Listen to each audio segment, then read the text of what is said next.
Iya, Bapak Ibu, dalam hidup ini yang terpenting adalah kita ini mengerti kehendak Tuhan yang sempurna bagi hidup kita.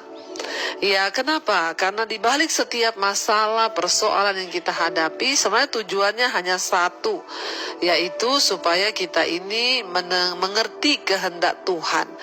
Tuhan itu berbicara lewat masalah, lewat persoalan, lewat tantangan hidup, bahkan lewat setiap peristiwa yang terjadi di hidup kita ini, ya bahkan Tuhan bisa berbicara. Yang terutama Tuhan berbicara lewat firman-Nya.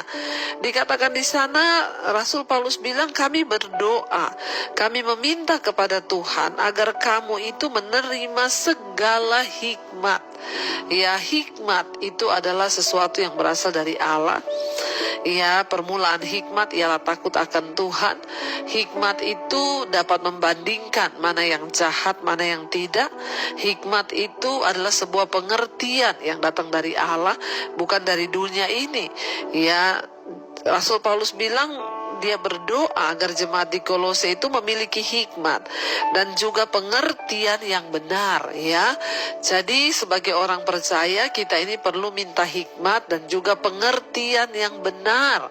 Sebab banyak orang puluhan tahun menjadi Kristen tapi tidak memiliki pengertian yang benar, sehingga mereka hidupnya nggak berubah dan hanya begitu-begitu aja jadi Kristen. Tapi saya bersyukur juga mendengar banyak kesaksian dari jemaat Mezbah Doa, ya sekarang memiliki pengertian yang benar. Dulu Bu, kami ini jadi Kristen tapi nggak pernah tahu tentang kebenaran.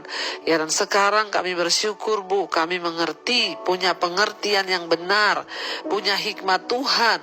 Ya, terutama untuk apa? Untuk mengetahui kehendak Tuhan dengan sempurna. Ya, kita perlu mengetahui kehendak Tuhan itu dengan sempurna. Ya, kenapa Bapak Ibu? Karena hanya ketika kita mengerti kehendak Tuhan lah, maka ya hidup ini menjadi luar biasa. Firman Tuhan berkata, ya di dalam perjanjian lama, ya dikatakan bahwa Tuhan itu tidak berkenan kepada persembahan korban sembelihan lebih daripada ya ketaatan untuk melakukan kehendak Tuhan. Bahkan kita tahu bersama Saul pada akhirnya ditolak oleh Tuhan. Kenapa? Ya karena dia tidak melakukan kehendak Tuhan. Padahal dia itu mempersembahkan korban, dia memberi yang terbaik bagi Tuhan. Tapi kalau dia tidak melakukan apa yang menjadi kehendak Tuhan, maka sia-sia semua ibadahnya, sia-sia semua persembahan yang dia beri. Ya, karena itu Rasul Paulus bilang, aku berdoa untuk jemaat yang ada di Kolose supaya kamu mengerti, ya, mengetahui kehendak Tuhan dengan sempurna. Ya, menjadi Kristen goalnya itu adalah mengerti kehendak Tuhan dengan sempurna. Sehingga apa dikatakan? Sehingga hidupmu layak di hadapannya, serta berkenan kepadanya dalam segala hal, dan kamu memberi buah dalam segala pekerjaan yang baik, dan bertumbuh dalam pengetahuan yang benar tentang Allah.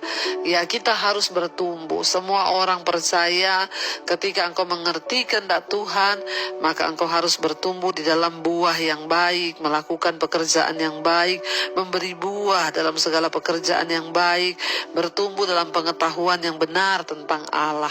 Ya, iman itu harus bertumbuh. Iman itu nggak boleh stuck. Dari dulu Kristen ya gitu-gitu saja. Iman itu harus bertumbuh. Ketika kita bertumbuh dalam iman, maka ya iman itu akan menghasilkan buah yang membawa kemuliaan bagi nama Tuhan. Bahkan bisa dikatakan apa? Bukan hanya kita ini mengerti kehendak Tuhan, bertumbuh dalam hal yang baik, punya pengetahuan yang benar tentang Allah, bahkan dikuatkan dengan segala kekuatan oleh kuasa kemuliaannya. Untuk apa? Untuk menanggung segala sesuatu dengan tekun dan sabar.